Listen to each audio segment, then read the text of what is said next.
What is good, YouTube? Quinn Wade basketball analysis coming to you with that instant analysis on my Boston Celtics beating the Philadelphia 76ers.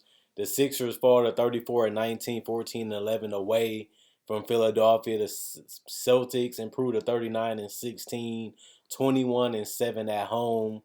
The Celtics 30 to 27 in the first quarter, 29 to 28 in the second quarter, 27 to 24 in the third quarter, and even in the fourth quarter it was even 20 to 20.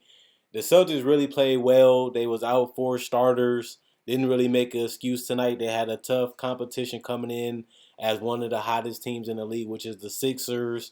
Blake Griffin started tonight and really contributed pretty well. 15 points, one personal foul, two turnovers, one assist, two rebounds. One of them was offensive. He was 5 of 8 from the 3-point line. Hasn't really played that many minutes, haven't really got that many opportunities.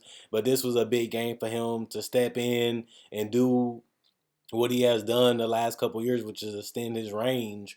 And we needed somebody to step up because it was a void at the stretch position, and we needed some spacing, and we needed somebody to have a big game, next man up mentality. And Blake Griffin seized the opportunity to start. He only played 18 minutes, but those minutes was crucial to us winning this game.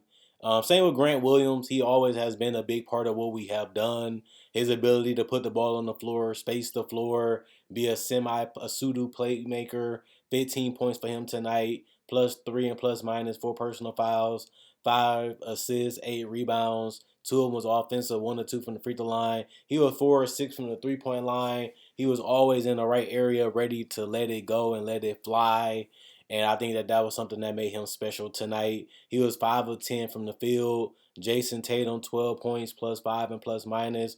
Two personal fouls, four turnovers, one block, one steal, 9 assists, 8 rebounds. Did a good job of collapsing the defense, finding shooters, finding cutters, getting out in transition, and also rebounding the basketball tonight. 1 of 3 from the free throw line. He was also 1 of 5 from three. Didn't shoot the ball particularly well tonight, but he did other things like trusting his teammates, allowing them to play their game, allowing them to be themselves, and allowing them to shine. And that's what a superstar needs to do when they have a great team built around them. Derek White was one of the best players on the court tonight. His ability to get to the paint and hit the floater, hit the 3-point shot, rebound the basketball, 6 rebounds, 3 assists, 2 blocks, one turnover, three personal fouls, plus two and plus minus 19 points, 8 of 13 from the field. It was nothing that he could do wrong tonight. I feel like he did a good job of bringing energy, bringing creation, and just taking his time, making the right play. And I thought it was crucial to the team executing. Jaylen Brown only played 18 minutes tonight, 4 points, -2 and plus minus, two personal fouls, two turnovers, 3 assists, two rebounds. He was also 0 of 4 from the 3-point line. Couldn't get the easy looks to go down tonight.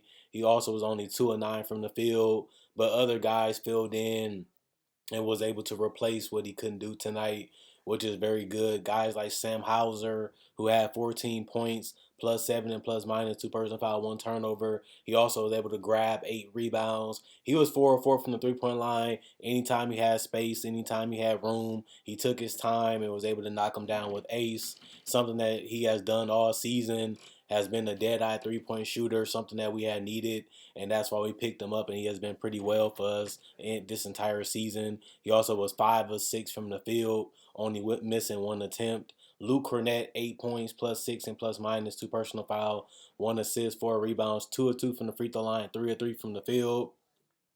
He did a great job of just coming in and being a big body, protecting the paint with 2 blocks. That was crucial to the game. He also was able to get to the free throw line and knock down 2 of them, and was able to finish inside the paint.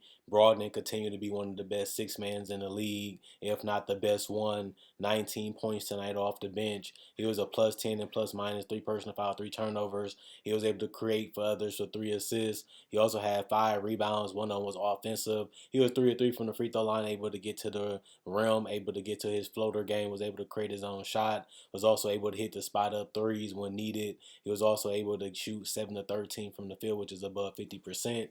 They needed him to be steady Freddy, and he was able to do that tonight. Peyton Pritchard did play. He only was a +4 and plus minus, 1 rebound, 0 field goal attempts. Jackson, Kabengele did not play, although they was healthy. Coach's decision. The team did shoot 52% from the field. That's 40 of 76. That's a pretty good way to win the game where you can shoot 50% from the field and 54% from three, 19 of 35. They was blazing from three, couldn't really miss a shot. And they did a good job of spacing the floor and being ready when the shots and the passes were delivered to them. And that's something that you need to be if you want to beat a team like the Sixers, who played great defense to me. They just had breakdowns, communication problems, and the Celtics took advantage of it. They also shot 70% from the free throw line, 7 to 10, 44 rebounds, 25 assists, 2 steals, 5 blocks, 13 turnovers, and 19 personal fouls for 106 points. Not the highest scoring game. I feel like the Sixers had defensive collapses that caused them to lose this game down the stretch. And I feel like they also had offensive problems. Joel Embiid couldn't bring home the bacon. He struggled to score the ball in the fourth quarter. He struggled to create good quality offense. PJ Tucker, 8 points, plus two and plus minus, one personal foul, one block, one assist, four rebounds, 2 or 3 from the 3 point line, 3 or 4 from the field. He was efficient and he knew his role tonight. He didn't get in the way. He played a pretty good game defensively too. Tobias Harris was a no-show. They needed him to step up, especially in the fourth quarter. He was non-existent there. Really didn't contribute much.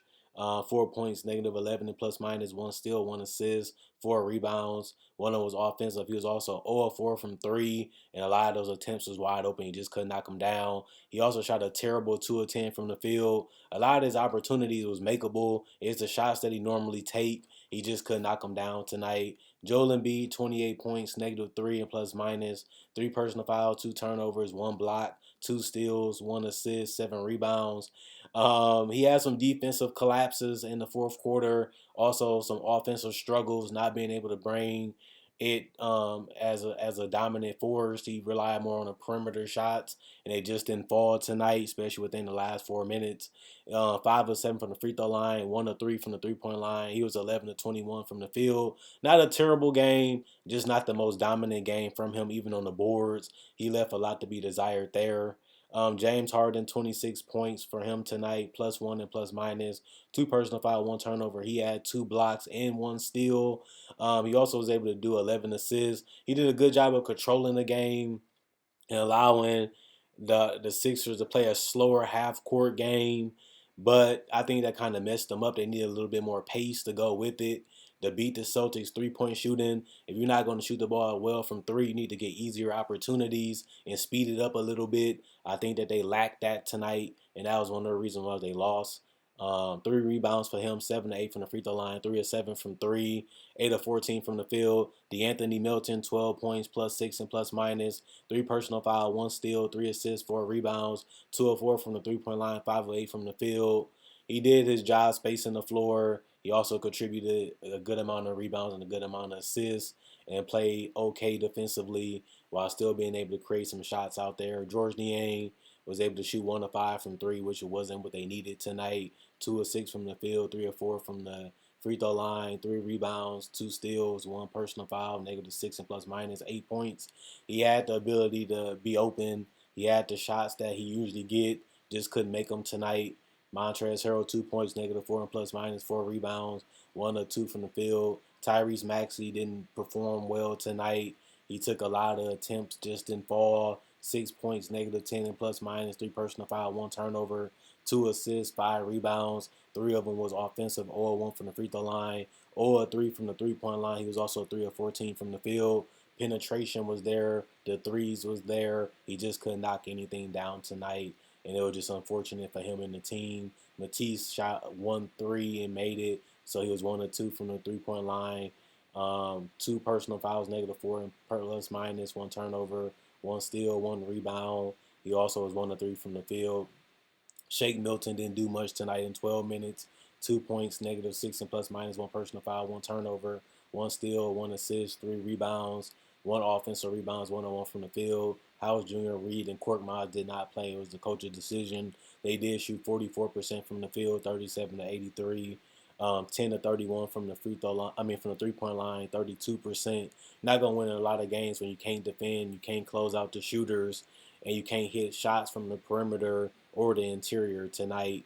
That's a recipe for disaster. 75% from the free throw line, 37 rebounds, 20 assists, 9 steals, 3 blocks, 6 turnovers, 16 personal fouls, and they did score 99 points.